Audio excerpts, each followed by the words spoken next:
Our resource person will be joining us shortly. Please keep logged in.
Am I audible? Sonia ma'am? Yes, ma'am. Yes, ma'am. So with your permission, can we start? Yes, please. Good afternoon. Good afternoon to all of you. I, Harshita Mishra, Secretary Litigation, Delhi State Legal Services Authority, cordially welcome you to this online training program for our empaneled legal services advocates, where we'll be discussing the Delhi Victims Compensation Scheme 2018 and the latest pronouncements of the Honorable High Court of Delhi and Supreme Court regarding rights of compensation of the victims. Rights of the victim are at the heart of modern day criminal jurisprudence. Earlier, the victims were a forgotten entity and had a very limited role to play in the criminal trial. However, with the growth of victimological jurisprudence, the position of victims in criminal justice system has changed and greater recognition has been accorded to their rights.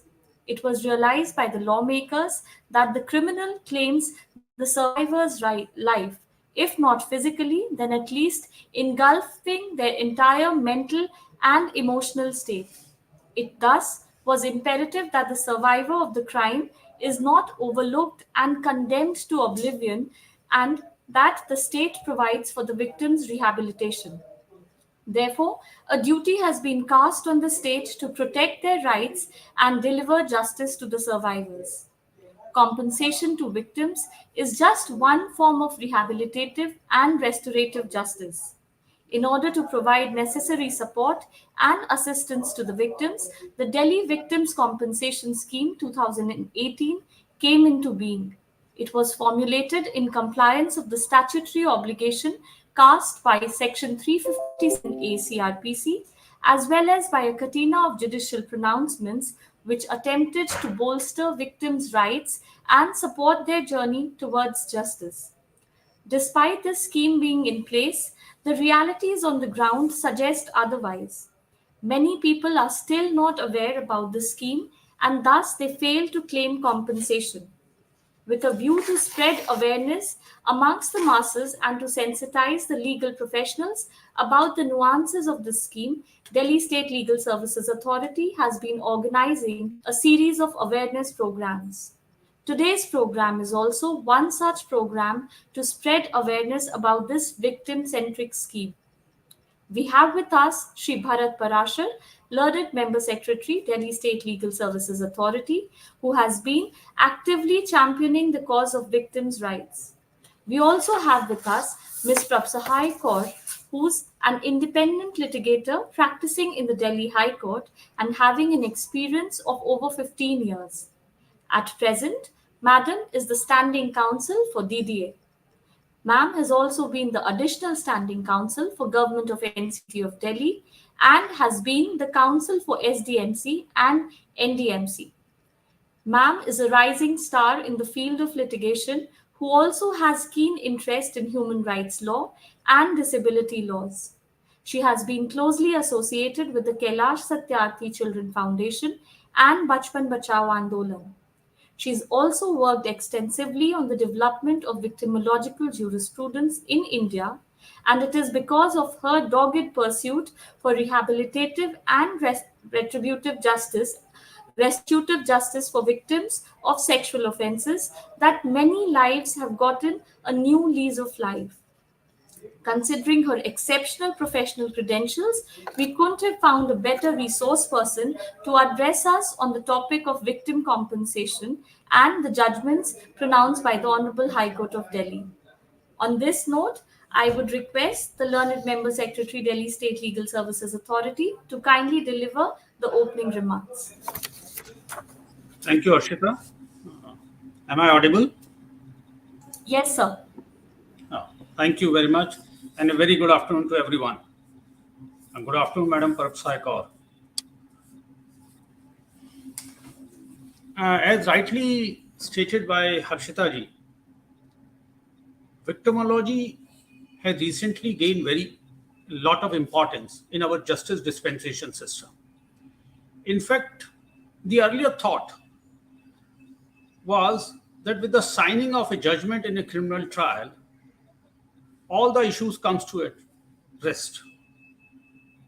But actually, while we may be dispensing a part of the justice by holding the person put at trial guilty or otherwise, but the victim, except for making a deposition during the course of trial of the accused, had no other say. And as you all will agree, that in every criminal trial, victim has primarily two rights to assert. First, of course, that the person who has been complained against must be tried as per law, and if warranted by the evidence brought on record, he must be convicted and held guilty of the offense committed. But at the same time, the victim also expects, the victim or his or her dependents also expects that they should be duly compensated for the loss suffered by them on account of the offense. It is keeping in view all these aspects, and especially with regard to victims of sexual offenses, that Honorable Supreme Court started with the Nipun Saxena matter, directing that the draft victim compensation scheme, which was put up before it by the Dlsa, may be adopted, or a similarly framed scheme may be drafted by various states. It is pursuant to that direction in Nipun Saxena case that Delhi came up with its own scheme, Delhi Victim Compensation Scheme. There have been several pronouncements thereafter by our own High Court, which I'm sure Madam Kaur will be dealing with, Master X or Victim 1 and 2 case by Honorable Justice Bambani and Honorable Mr. Justice Vibhu Bhakru, and the latest, or rather a series of pronouncements by Honorable Mr. Justice Jasmeet Singh. But I would just like to put two or three statements before learned legal aid counsels who have been representing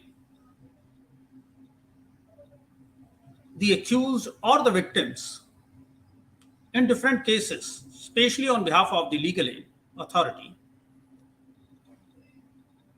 that despite all the awareness having been made or efforts being put in by the authority to spread awareness about victim compensation scheme, and even though we have been able to disburse compensation in a number of cases, but still, as Harshita rightly said, a lot of distance is yet to be covered. We still find there are a number of cases where rights of victims, at least towards award of compensation, goes unnoticed, or they are not adequately compensated. The reasons may be many. But I would like to focus on one of the primary reasons is that often the victims who are either not represented by an advocate or are represented by their own private counsel or by their legal aid counsels provided by the authority are not able to put forth the trauma, the loss, the injuries suffered by them on account of the offense complained of. The courts are not properly informed or apprised about the actual suffering or the condition of the victim on account of the imputed offense. Certainly, under victim compensation scheme, when read in conjunction with POXO Act, in POXO cases, the duty to quantify the compensation lies upon the court. And in all other cases, it is the DVCC, Victim Compensation Committee in every district, which arrives at a suitable amount, keeping in view the overall facts and circumstances of the victim. But in both the situations, in my considered view, the duty still lies upon we as Legal Services Authority and you all as Legal Services Councils to assist the court in properly bringing about the actual plight or suffering undergone by the victim on account of the impugned offense which has been complained of. I would also suggest, I'm not going to deal at length any of these issues since we have a wonderful resource person with us who I'm sure will be dealing with all these nuances. But I would also like to emphasize that as mentioned in section 357A, the victim or its dependents, the definition of victim or its dependents has become quite wide. And at times, for one or the other reason or our preconceived notions, we tend to identify all those persons who can be entitled to such compensation.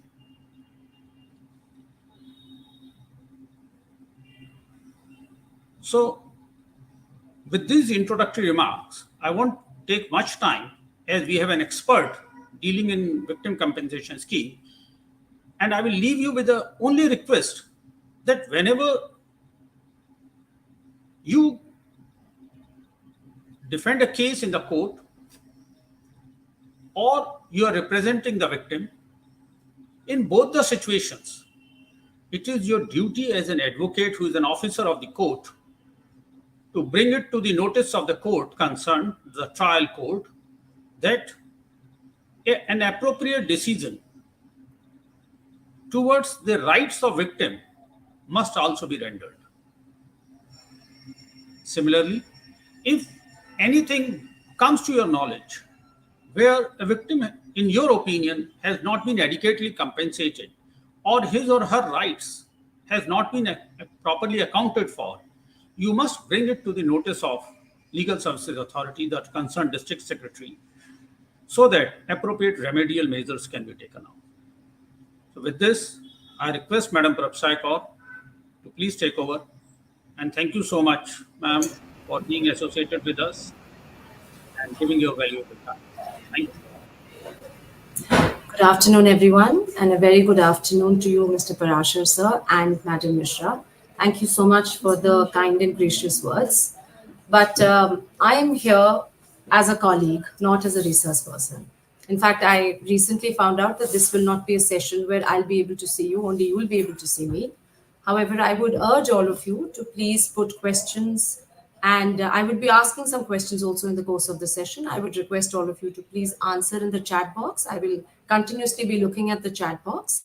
I would really like this to be more of a participative session than a lecture. Before we begin on the statutory provisions and the judgments, most of which I'm sure all of you would already be aware of, there's something I would like to share with you. I strongly believe that myself and all of you, we are blessed to be in a capacity or to be in a position where we can assist children who the world has wronged. As officers of the court, we have a duty towards the court, but also in a position where we can give relief to these children. You can be that one person who that child trusts. You will be the person the child will trust with his story. You will be the person who can give relief and succor to the child. You will be the person who the child will come to and share everything with. So I consider myself very blessed that I have this opportunity. And I think all of you should also feel the same way. I'm reminded of these words of Honorable Justice Deepak Mishra in a judgment in 2019. He said, government lawyers or state lawyers, and of course, as legal aid counsel, you're also in that capacity, we must feel ethicality, and nobility of the legal profession in our bones. So our duty towards, not only towards the court, but towards our client when we represent POCSO victims is much more than in a regular case.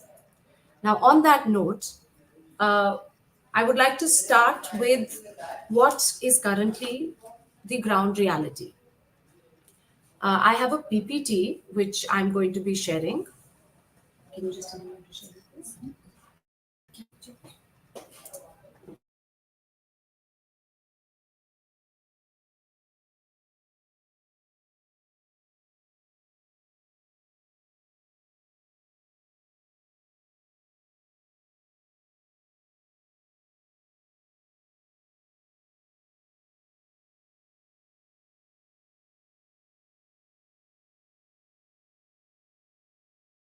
As the presentation is a little heavy, it's just getting uploaded. In the meantime, I will start with what I wanted to share with you. Now, DCPCR did a empirical study in 2019 and took out a report on the mapping of children who have faced sexual abuse in Delhi. Now, the report came up with some very, I won't say negative, but some factors which we must bear in mind as counsels representing POCSO victims. I hope that the PPT is visible. If somebody would like to please respond to the chat and let us know if it's visible. Right. This is the profile of child rape victims that we are looking at. The economic background is that 90% of them are from a very poor economic background with less than rupees 20,000 as monthly income. The nature of occupation is that 43 of them are mostly engaged in wage labor, which is either daily wage or periodic wage. And their education qualifications are that 63% of them did not even go beyond class 10. Please keep this profile in mind when you give assistance to the victims. You are talking about a group of people who are probably not even aware that they have something called constitutional rights. And keeping this background in mind, the status of compensation is as follows as per the report. Only 40% of people were aware that there is a scheme called the Delhi Victim Compensation Scheme. Only 15% of them received compensation, and only one person received more than 50,000. Now, as most of you would be aware, as per the current schedule, the minimum is 4 lakh and the maximum is 7 lakh as final compensation. And this is the actual situation we are looking at. And this report is of 2019. Of course, we can hope that the situation has somewhat bettered after that. But it's important to bear in mind that considering the profile of the victims and the families, this is actually the ground reality. Now, when we talk about POCSO, there are two aspects to POCSO. One is, of course, punishment, but the other is rehabilitation. And rehabilitation is an aspect that has been at the fore. Most of you would be aware, a few days back, there was a consultation of Honorable Supreme Court judges with UNICEF, where everyone has echoed that rehabilitation is a core principle of POCSO. And we must make sure that the child receives social, psychological, educational, and financial aid. And the common factor in all of these factors of rehabilitation is compensation. Now, the statutory provision, the power, comes from section 33(8) of POCSO. 33(8), as you would be aware, simply says that the special court may grant compensation interim and final. But the details of compensation and procedure, how it is to be given, how much it is to be given, what are the factors to be kept in mind, all of that is in Rule 9 of the POCSO rules of 2020, which were earlier, which was Rule 7 of the 2012 POCSO rules, which is a paramateria provision. Now, when we talk of financial aid, there are 3 types and 3 stages of financial aid. The first is special relief, which is the power has been given to the child welfare committees under Rule 8 of the POCSO rules. Now, this is not the forum that you all would be appearing before, but I'm mentioning it because when there are cases where we will be talking about immediate, within 24 hours, within 48 hours, immediate needs of the child. Those should be taken care of under Rule 8, special relief provision by the Child Welfare Committee. And compensation is, of course, interim and final compensation. Interim compensation is provided for in Rule 9(1). Now, the other thing that the POCSO rules of 2020 have done is they have introduced the concept of Form A and Form B. Form A is on the rights of the victim. As counsels, you must all ensure, when you will come in touch with the IO, that Form A is something which has been provided to the victims. It is to be countersigned by the victim, it is to be signed by the IO, and it is a sheet of paper which will give the victims a compendium of what are their rights, including compensation, of course. Form B is to be filled by the IO and submitted to the CWC within 24 hours. And essentially, this should be the basis of special relief. And the court has recently also said that Form B should also thereafter go to the special court, so that the special court also, right at the beginning of the trial, has an opportunity to see what are the factors which must be borne in mind for giving financial relief to the child. So please ensure that Form A and Form B have been duly processed under rules. Now, what does Rule 9 say? If this was a participative session, I would have asked one of you to read it, but now I have to read it, so I'd request you to bear with me. The special court may, in appropriate cases, on its own or on an application filed by or on behalf of the child, pass an order for interim compensation to meet the needs of the child for relief or rehabilitation at any stage after registration of the FIR. Such interim compensation paid to the child shall be adjusted against the final compensation, if any. The special court may, on its own or on an application filed by or on behalf of the victim, recommend the award of compensation where the accused is convicted, or where the case ends in acquittal or discharge, or the accused is not traced or identified, and in the opinion of the special court, the child has suffered loss or injury as a result of that offence. I will pause here. Now, what are the important factors of Clause A and Clause A in 1 and 2? Firstly, the special court may, on its own or on an application filed on behalf of the child, award compensation. Of course, this, even though the power is there suo moto, but unless this application is before the court, the factors which the court would like to bear in mind while awarding compensation will not be before the court. Therefore, this duty falls on us. Secondly, this grant of compensation is entirely disparate, separate, and entirely different from the conviction of the accused. That is not a factor which is to be borne in mind while awarding compensation. Now let's move on to 3.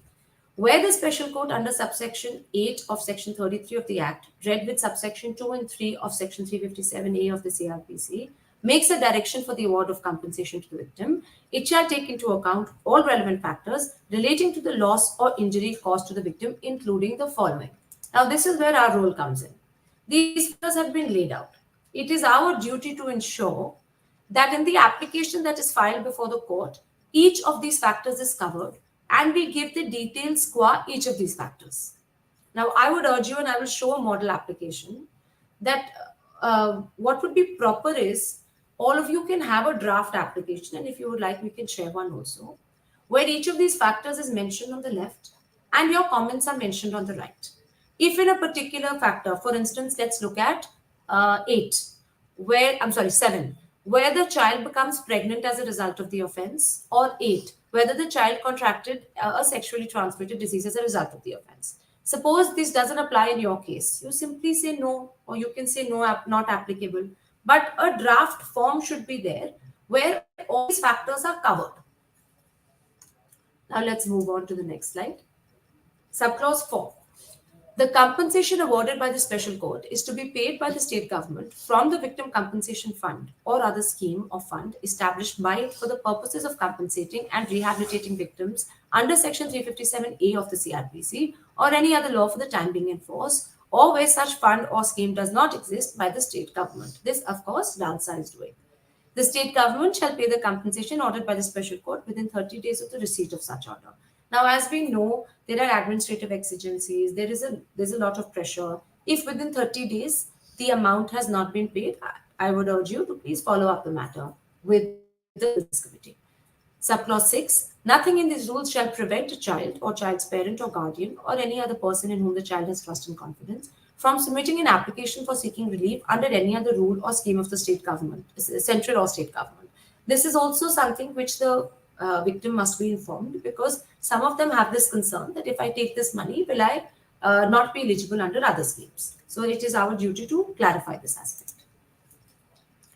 Now, the POXO rules and the POXO Act will say that is the statutory scheme. However, the question that arises is how much compensation? For some person, 10,000 may be a lot. For some, and I don't mean it from the victim's point of view. I mean from point of view of a person who's looking at how much amount should be given. Somebody may consider 50,000 a lot of money. Somebody may consider 10,000 a lot of money. Somebody may consider 7 lakh a lot of money. So this choosing of amount, thankfully, has been sorted out. It has got the approval of the Honorable Supreme Court, and it is not an aspect that we are to get into. This schedule is provided for, and I'll show the schedule. But before the schedule, let's see the judgment of the Supreme Court where this direction has been given. I hope this slide is audible. I'm sorry, I hope this slide is legible and I am audible. Yes. This is not clear actually. Anyway, I'll try and read it. Subsequent to our order dated 10th August 2018, the committee has looked into these suggestions made to the victim compensation scheme. And now finally, the guidelines have been placed before us under the heading of Dlsas compensation scheme for women victims or survivors of sexual assault or other crimes. It has been brought to our notice that as far as children are concerned, no scheme of this nature has been framed with regard to the victims of sexual abuse under the provisions of POXO. So let's pause here. The situation before the Honorable Supreme Court was that while the rules only refer to compensation, there is no scheme of compensation for POXO victims. Therefore, what the Supreme Court did was they appointed a committee of Dlsa. Dlsa's committee went into this question and framed a scheme that is called the Dlsas compensation scheme and placed the scheme before the Honorable Supreme Court. The Honorable Supreme Court accepted the scheme, including the schedule, which is providing the amounts, and passed a direction to all the other state legal services authorities and to all other courts, including the special court, that this scheme will function as a guideline for POXO. Now we'll read further. Section, just a minute, please. On a reading of the aforesaid rule, it appears to us that the special court may, in appropriate cases, on its own or on an application having been filed, pass an order for interim compensation for the immediate needs of the child. Of course, this is a gender-neutral provision. Ms. Pinky Anand, learned ASG, informs us that there is a proposal to amend the POXO Act and that the rules will be framed after the amendment in the POXO Act is made. In the interim, therefore, the situation is that there are no guidelines or rules that are applicable on the basis of which the special court can pass appropriate orders. Keeping this hiatus in mind, we are of the opinion, after hearing the Learned Counsel for the parties as well as the learned ASG, that Dlsas compensation scheme should function as a guideline to the special court for the award of compensation to victims of child sexual abuse under Rule 7 until the rules are finalized by the central government. The special judge will, of course, take the provisions of the POXO Act into consideration as well as any other circumstances that are special to the victim while passing an appropriate order. We need not emphasize that the legislation is gender neutral and therefore the guidelines will be applicable to all children. The special judge will also pass appropriate orders regarding actual physical payment of the compensation or the interim compensation so that it is not misused or misutilized and is actually available for the benefit of the child victim. If the special judge deems it appropriate, an order of depositing the amount in an interest-bearing account may be passed. A copy of Dlsas scheme will be sent to all judges for circulation. Now, what do we take away from this order? Number one, till the central government frames specific rules on compensation under POXO, because there is a vacuum and an hiatus, therefore the Dlsas scheme, which has now been adopted by all states, and in Delhi it is called the Delhi Victim Compensation Scheme of 2018, that scheme will function as a guideline for all special courts. The other important takeaway from this is that this scheme is gender neutral. In fact, the Honorable Chief Justice mentioned in the consultation that I was talking about earlier, that one of the biggest misnomers in POXO Act is that it is mostly only for girls. It is a gender neutral provision, and there are a lot of unfortunate boys also who are victims of child sexual abuse. Right, so now this brings us to the scheme itself. Now, the background of the scheme, I've explained to you how the scheme came about. The scheme being based entirely on Dlsas scheme has the imprimatur of the Honorable Supreme Court. Now, the scheme is divided into two parts, Part 1 and Part 2. Part 1 is dealing with victims who have suffered loss or injury, and the interim relief provision is Rule 13 of Part 1 of the scheme, which says that the maximum amount of interim compensation is 50,000 rupees. Now, this is a very, very important part. A number of special court judges are under the impression, and I know this because we have filed number of appeals, a number of judges have given us this feedback also. It is our job to clarify this as counsels. Part 1 of the scheme is not applicable to POXO victims. Part 2 of the scheme is applicable to POXO victims. Part 2 is a special part of the scheme which is for survivors of sexual assault. Part 1 of the scheme has a provision of interim relief of 50,000 rupees. That is not applicable to POXO victims. Therefore, you will see situations where an honorable judge feels that they would like to give the maximum compensation. However, they are under the rumor that this maximum compensation is 50,000. And I mean interim compensation. So you must clarify that Part 2 of the scheme applies. Now let's come to Part 2 of the scheme. Part 2 is scheme for compensation for women victims / survivors of sexual assault / other crimes. So it is not, it's a gender neutral part. It is not only for women victims, but it is for all survivors of sexual assault. And if anyone has any doubt in this regard, the Honorable Supreme Court has clarified it in terms of their order that I have just read out in Nipun Saxena's matter. Now, Rule 8 of Part 2 of the scheme talks about the factors to be considered while awarding compensation. These factors which are mentioned in Rule 8 are essentially more or less the same as are there in Rule 9. So just a few words here and there, they're essentially the same. Rule 9.3 states that in case of a minor victim, the limit of compensation shall be deemed to be 50% higher than the amount mentioned in the schedule. Now, this is important because it will apply to all POXO victims. Rule 11 further provides for the method of disbursement of compensation, and in case of a minor, 80% amount shall be deposited in a fixed deposit. Now, again, you all know that that is for ensuring that the money is actually used for the child.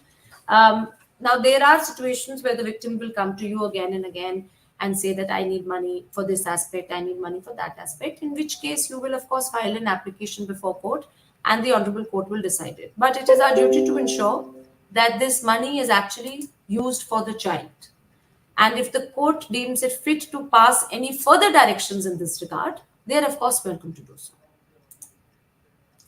Now, for interim compensation, the most important provision is the proviso to Rule 12, which states, provided that the interim relief so granted shall not be less than 25% of the maximum compensation awardable as per the schedule applicable to this part, which shall be paid to the victim in totality. So let's first come to the schedule. For rape, the minimum limit is 4 lakh and the upper limit is 7 lakh. For gang rape, 5 lakh and 10 lakh. For loss of life, 5 and 10 again.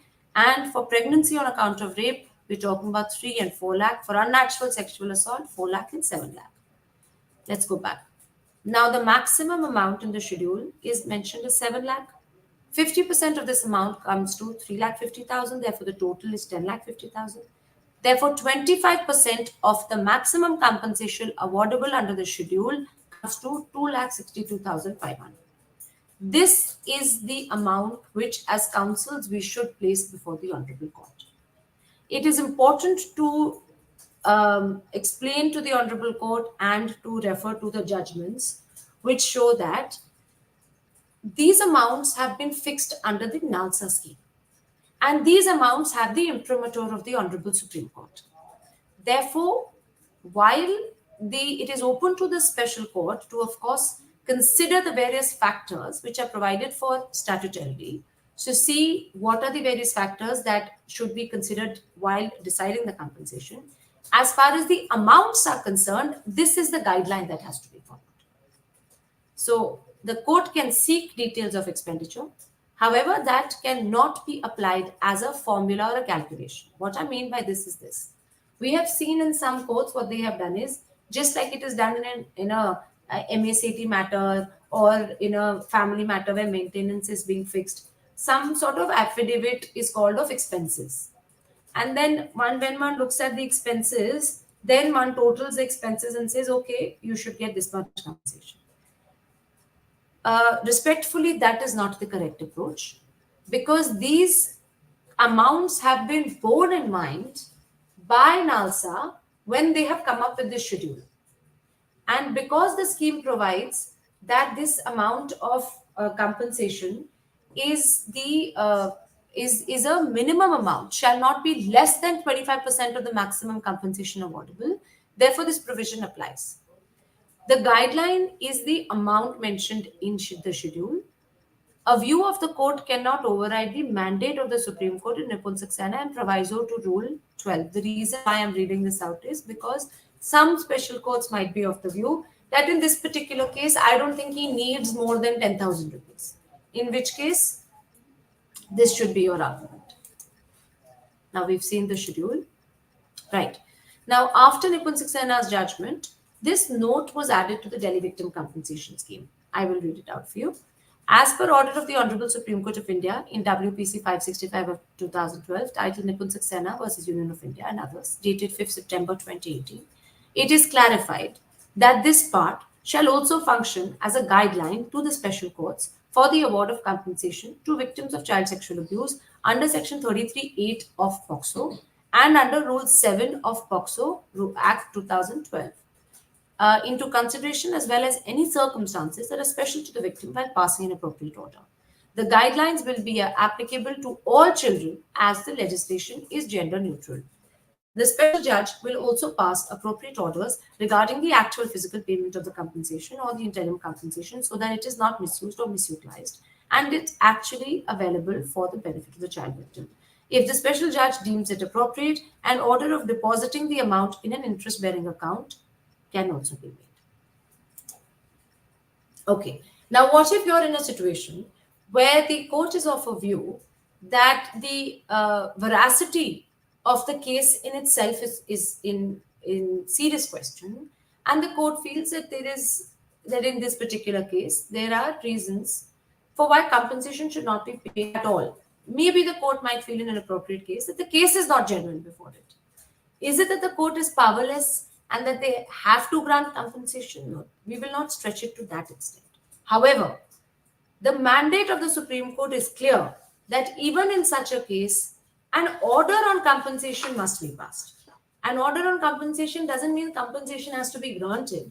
An order on compensation means that the special court must consider that question and then may deem, for reasons to be recorded in writing, to not grant it. So I'll read out this paragraph. This is para 9 of Nipun Saxena's judgment. Now, there are two orders of Nipun Saxena. The one that I have been reading so far is the interim order. And this is the final judgment. For both of them, they are reported in SCC, but the citation is different. What I will also do is, after this training session, we will make a compendium of a soft copy of all of these judgments and statutory provisions, and we will share it for all of your benefit. Now, I'll read para 9. The special court, upon receipt of information as to the commission of any offence under the Act by registration of FIR, shall on his own or on the application of the victim make an inquiry as to the immediate needs of the child for relief or rehabilitation, and upon giving an opportunity of hearing to the state and other affected parties, including the victim, pass appropriate order for interim compensation and or rehabilitation of the child. In conclusion of proceeding, whether the accused is convicted or not, or in cases where the accused has not been traced or has absconded, the special court, being satisfied that the victim has suffered loss or injury due to the commission of the offence, shall award just and reasonable compensation in favor of the victim. The quantum of compensation shall be fixed, taking into consideration the loss and injury suffered by the victim and other factors as laid down in Rule 7(3) of POCSO Rules 2012, and shall not be restricted to the minimum amounts prescribed in the Victim Compensation Fund. I'll pause here. So the Supreme Court has again reiterated that this is a guideline. So the court is not bound by this minimum. Even 2,62,000 is not that it can't be more than this. It should be that it should not be less than this.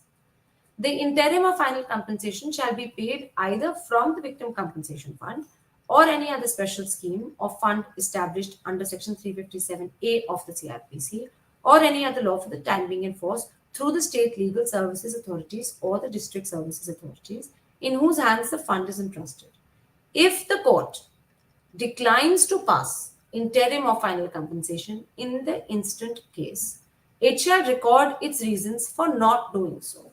The interim compensation so paid shall be adjusted with final compensation, if any, awarded by the special court in conclusion of trials in terms of Section 33A. Therefore, we must submit before the Honorable Court that an order on interim compensation and final compensation has to be passed. That order may grant it, may not grant it, but the order has to be passed, and that is a mandate of the Supreme Court. Now, there are two judgments of the Honorable Delhi High Court that occupy the field and conclusively decide all issues with regard to compensation under POCSO. The first one is Master X. All of them are called Master X, therefore the citation would be more proper. This judgment, I had the opportunity of arguing before the Honorable Delhi High Court, and this case will always remain very special to me. It taught me a lot. So a 6-year-old boy was unfortunately raped and sodomized over a period of time, multiple times, by his uncle. Unfortunately, the rape took place in his own house. And not surprisingly, the child did not mention about the incident till it came to a point where the person, the accused, started threatening him with dire consequences. And that's when he opened up with his mother. When Medicaid showed he was having issues, and that's when he was confronted, he opened up to his mother about what had happened. This child was extremely traumatized. And over a period of days, when I met him, I would notice that he would, every time that he would be in the company of anyone other than his mother, he will make an attempt to try and cover his body with anything, with his hands or with anything else that he has. His trauma was so palpable, and it took us a long time. It took us counseling by Fortis Hospital child counselors for this child to be able to open up. And eventually, he decided to open up to one of the male lawyers in my office, because he became friends with me, but then he told me कि मैं भैया को बताऊंगा, आपको नहीं बताऊंगा. So it made me realize our duty, that we are not just representing the victims in court, but we have also been given the opportunity where we are people that they can open up to. And I saw the sea change in him, that after he told my colleague about what had happened with him, then my colleague took him into confidence and said that we'll sit with ma'am and tell her. So he said, okay. And then he told us everything. His mother washed utensils in people's homes. His father had tuberculosis.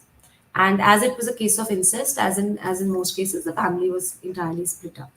The child stopped going to any kind of Anganwadi center or school, and he followed the mother wherever she went. We were pressing for counseling, but eventually the mother said that I simply can't keep taking him off from work and taking him to a counselor for a 1-hour session. So, and that's something, of course, will be happening in a lot of cases.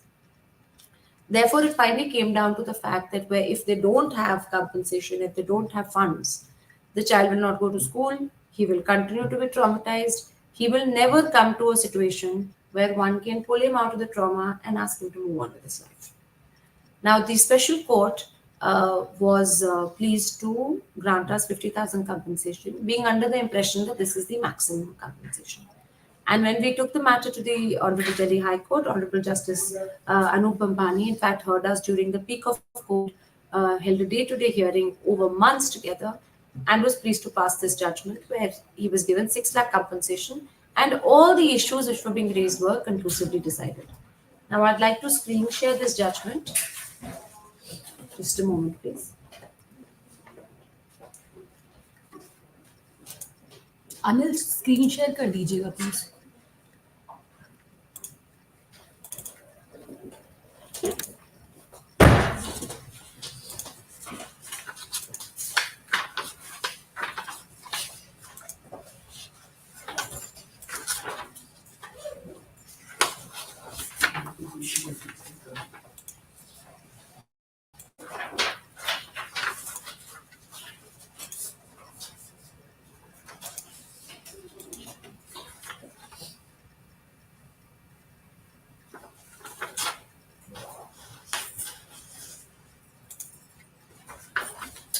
Right. I hope all of you can see the judgment.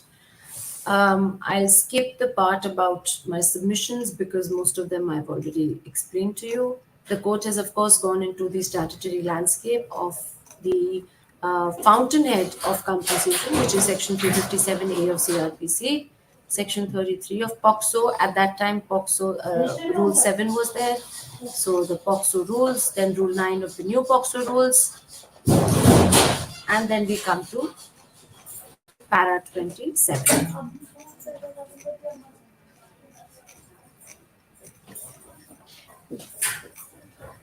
Right. Para 26 is the discussion and conclusions. I will urge all of you to please read it thereafter at your leisure. But we'll come to the important para 27.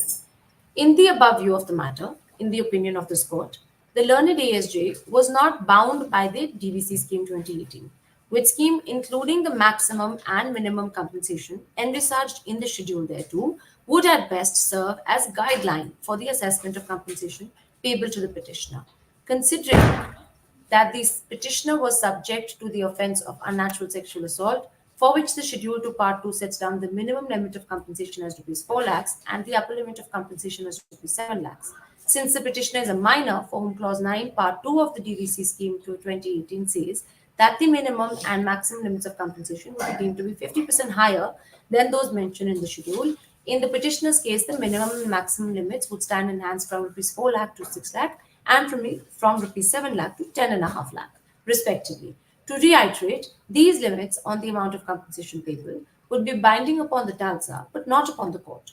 It may be noted that Clause 9.3, Part 2 of the DVC Scheme 2018 even grants discretion to Dlsa to say that, however, in deserving cases for reasons to be recorded, the upper limit may be exceeded. Therefore, in appropriate cases, the court can, of course, go beyond this limit as well. Now, please see Para 29.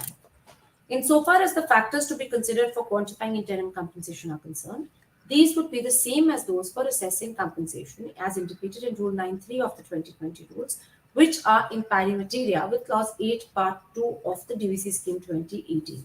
Of course, the factors set out in the said rule and clause are not exhaustive, and the court is required to take into account all relevant factors relating to the loss and injury caused to the victim. Please see Para 34.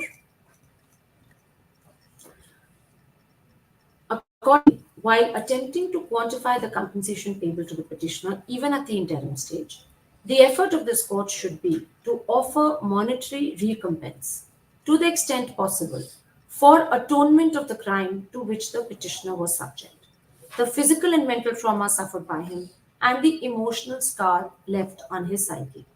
It is not hard to see that apart from the actual expenses that would be incurred for the petitioner's psychological counseling and treatment at a specialized institution like Bharat, as recommended by CWC in its report, it would also be necessary to put money in the hands of the petitioner's family to arrange for the petitioner to safely attend school, attending earlier, or some other school, and to cater to his educational needs. The petitioner's mother would need to spend more time with him to give the petitioner emotional security, since he was assaulted by a relative in his own home, by reason of which she may not be able to go to work. Now, all of these factors cannot be, there's no formula, and which is why the amounts which are mentioned in the schedule are to be looked at. Now, Para 36 is extremely important, and I always bear it in my mind when I argue any POCSO case, and I will request you to do the same. Since the system cannot turn the clock back, nor undo the offense, there is little else the court can do other than prosecute the offender and provide to the victim whatever psychological security and sense of empowerment that monetary compensation can give. Eventually, the finding of the court at Para 37 is, accordingly, upon an overall appreciation of the facts and circumstances of the case and the legal framework within which it has to be decided, order dated 19th August 2020, made by the learned ASJ in so-and-so is set aside, and Dlsa is directed to disburse pay to the petitioner interim compensation in the sum of rupees 6 lakh forthwith, and in any event within 4 weeks of receipt of this order. Of the said amount, the court then went on to pass directions as to how this amount is to be used, which will be peculiar to each case. However, this judgment took care of the fact that the money should be used for the child only, and that you can also refer to it for that purpose.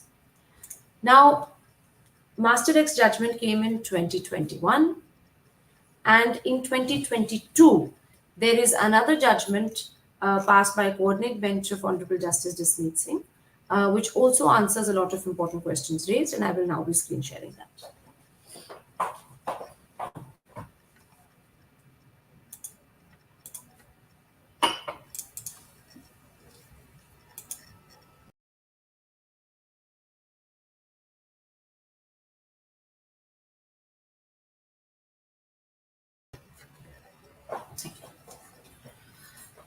Now, another quote that we should bear in mind is how this judgment has begun. There are cries for harshest penalties, but oftentimes such cries eclipse the real plight of the victim. The present case raises important questions regarding the child survivors of sexual abuse. Child sexual abuse has been interpreted by WHO as the involvement of a child in sexual activity that he or she does not fully comprehend, is unable to give informed consent to, or for which the child is not developmentally prepared and cannot give consent, or that violates the laws or social taboos of society. Now, please see para 5. Now, to shift focus onto survivors, that is the victim, or more appropriately, the survivor. In my considered view, victimization process entails stripping the survivor of their defense and ends in the survivor reliving the horror of the sexual assault.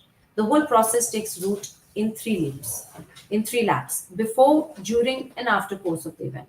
The court has then gone on to discuss the concept of victimology, the concept of compensation,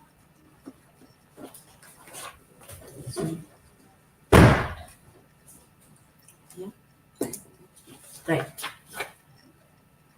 and has gone on to discuss that in this case again 50,000 rupees were granted, and we can straight away to then of course the quantum of compensation has been discussed, the submissions have been discussed. Let's have para 35.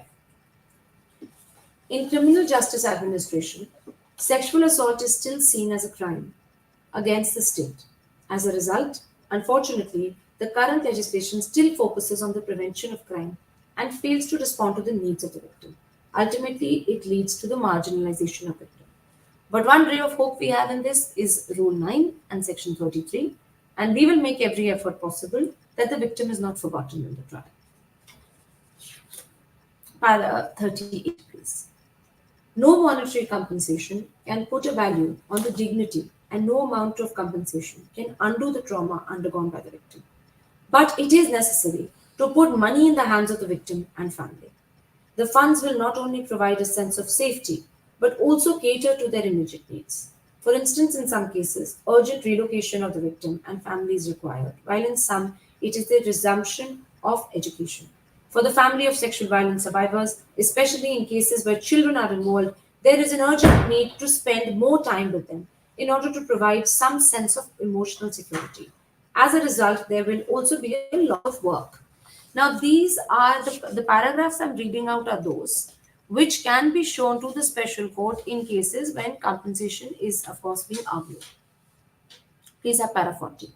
In other words, the victims can and ought to recover like any other victim from an accident.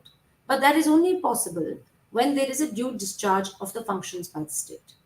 I only partly agree with this statement. I agree that the victims must recover like any other victim, but rape is personal in nature. In any other accident, the victim is not targeted with an intention to violate the survivor or preyed upon. For instance, in motor vehicle accidents, the injury is due to an accident. Hence, to recover does not require psychological healing. However, in cases of sexual assault, there is deliberate targeting and dehumanization and reduction of the victim to an object. Hence, the state must enlarge maximum benefit to the survivor of sexual assault. Now, let us see para 47. Here, the court has held 46 and 47. The compensation as per DVC scheme provides a maximum and minimum.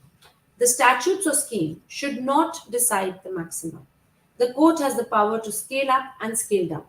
To scale down these provisions would mean injustice to the survivors who These are the situations which require scaling up. For instance, the compensation for rape in the schedule has been provided as rupees 7 lakhs maximum. In beneficial legislation, requires the said sum of rupees 7 lakh. Sorry, in view of the aforesaid discussion, I am of the view that purposive interpretation and beneficial legislation requires that the said sum of rupees 7 lakh to be considered as a minimum base while adjudicating compensation in POXO cases. Para 47. Hence, for POXO survivors of rape, it should be 7 plus 3.5, that is 10.5 lakh, 50% of 7 lakh being added in POXO cases as per DVC scheme. The final compensation shall not be less than 10.5 lakhs. Please mark this. This is, of course, very important in most of your cases. Now, let's come to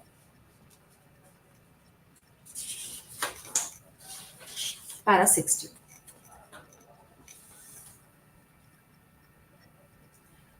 The question of whether the accused is guilty or not is not relevant or to be considered in awarding interim compensation.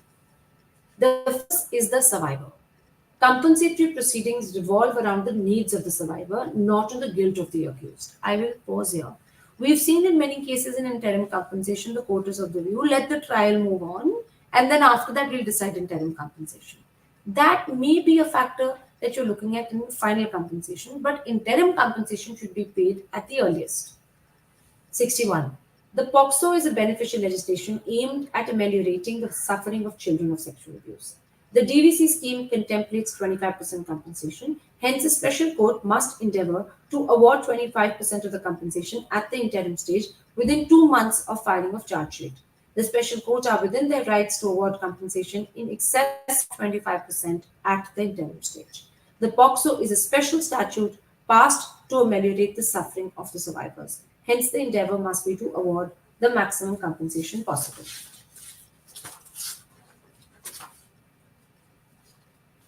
Now, the final directions are in Para 122, most of which we've actually already covered. I'll just come to the relevant para.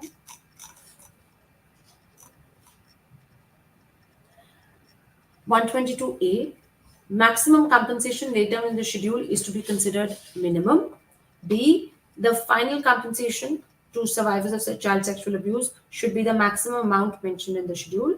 For instance, for rape, maximum compensation mentioned is 7 lakh. Since the cases are under a survivor is also entitled to 7 plus 50% of 7, that is 10.5 lakh. This is to be awarded by the special court and dispersed by Dlsa.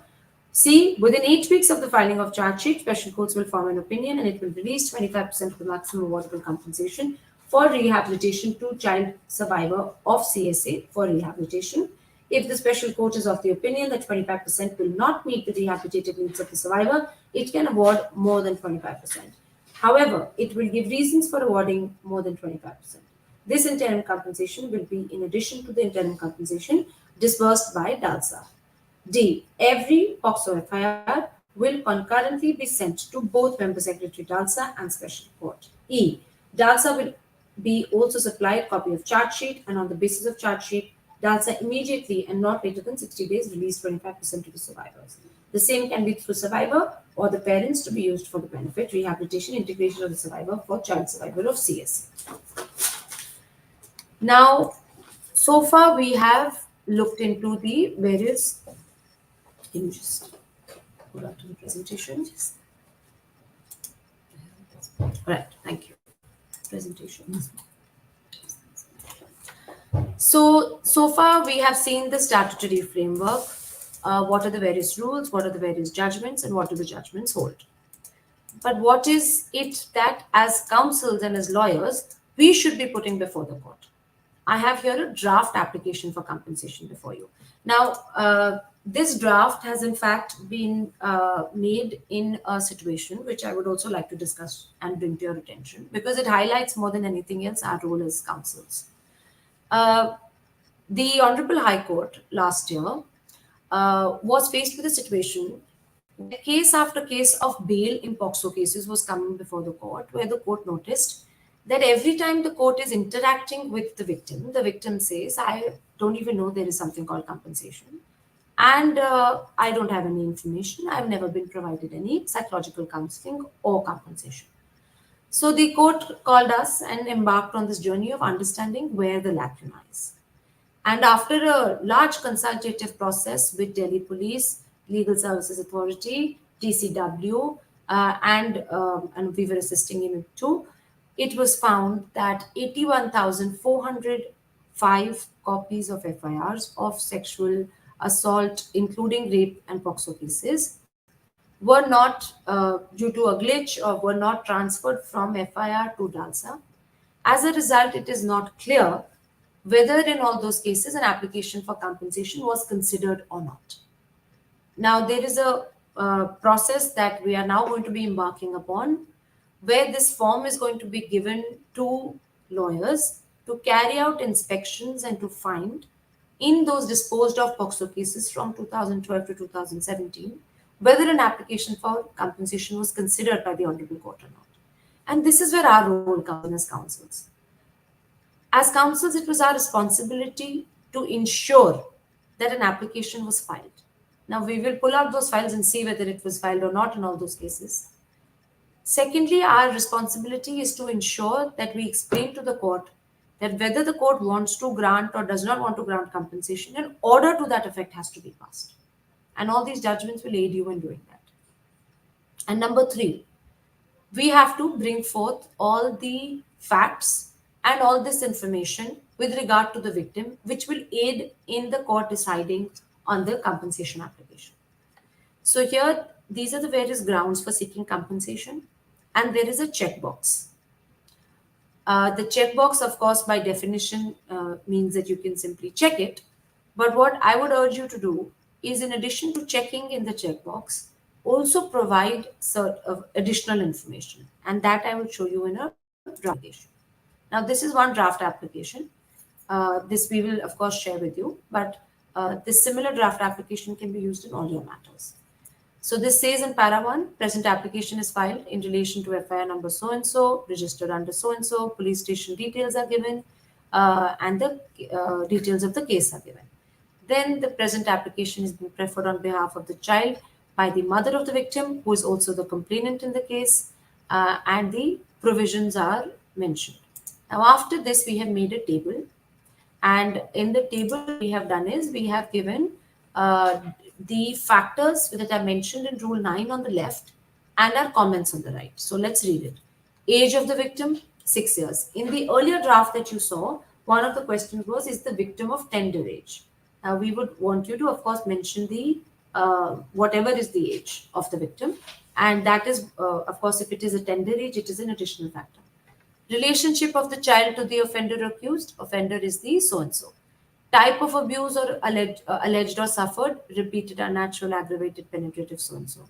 Gravity of the offense, extremely high, likely to have a long-term impact on the child.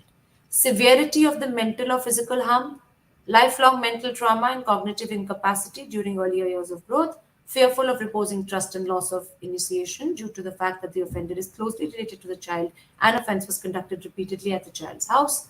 Moreover, child was threatened with dire consequences and was terribly afraid to speak out, physical pain in anal rectum region.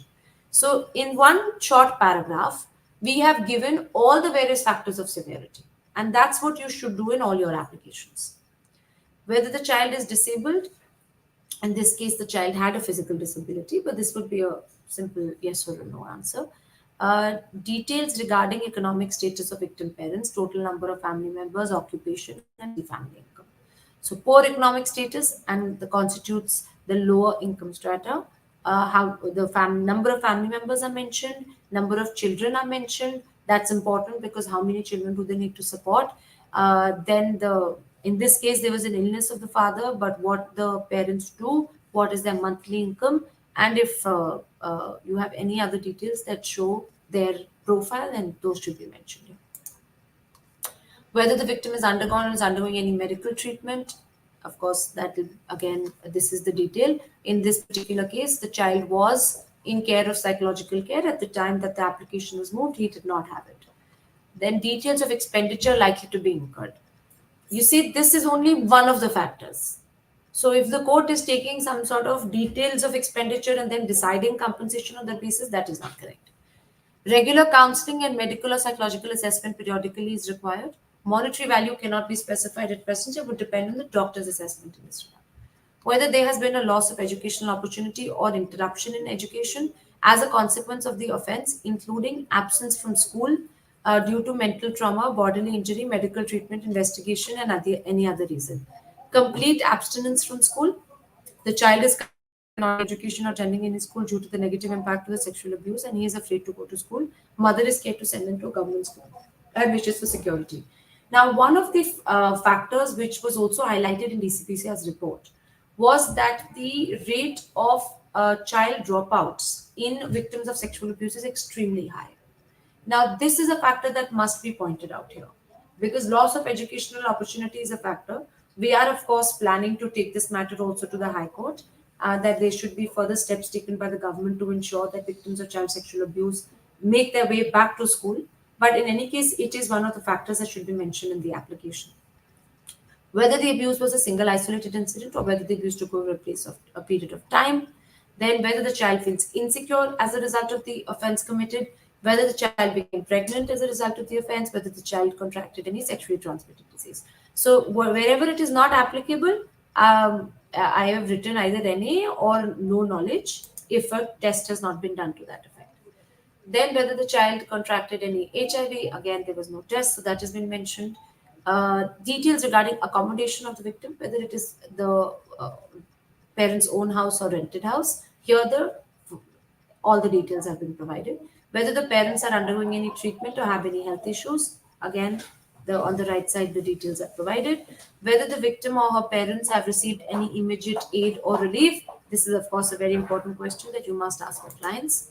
Then the Aadhaar number of the child, whether the child has a bank account with those details, and whether any fine has been imposed, those details. Now, in this application, we further went on to explain what are the needs of the child, and then we quoted Dipul Saxena's judgment and sought for the maximum that compensation which was there.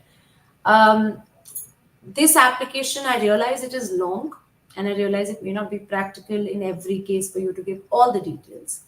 But again, I'm reminded of what is our duty. We are the conduit between a victim and his right to legal aid, his constitutional right, his right to compensation. And therefore, in whatever cases it might be possible, I urge you to ensure that we provide not only relief to the victim in terms of being a listening ear to him or to her, but also to ensure that all of these factors are brought before the special court. Thank you so much. I hope this was helpful for you, and we will be taking steps to ensure that the soft copy of all these judgments and the rules is sent to all of you. Thank you very much. Can I ask the questions?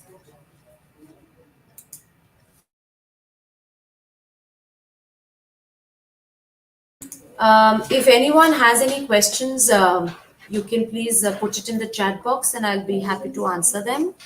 Okay, we see that there are some questions. Some people have asked for the citation. We will be sharing this PPT and we will also be sharing a copy of the judgment. So please don't worry, you will have all of this in your hand.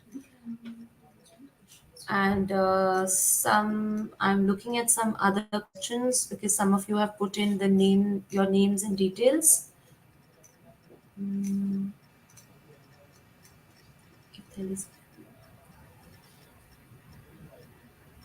Somebody has put a question: if the LAC is representing the accused in a POCSO case, then is it also required for the LAC to inform the special court that the victim be given considered? Most definitely.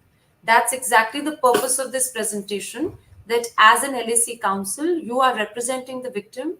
You are the conduit between the court and the victim. So you must definitely not only inform the court, but move the application. However, if, of course, if you're representing the accused, then the victim will have a different lawyer.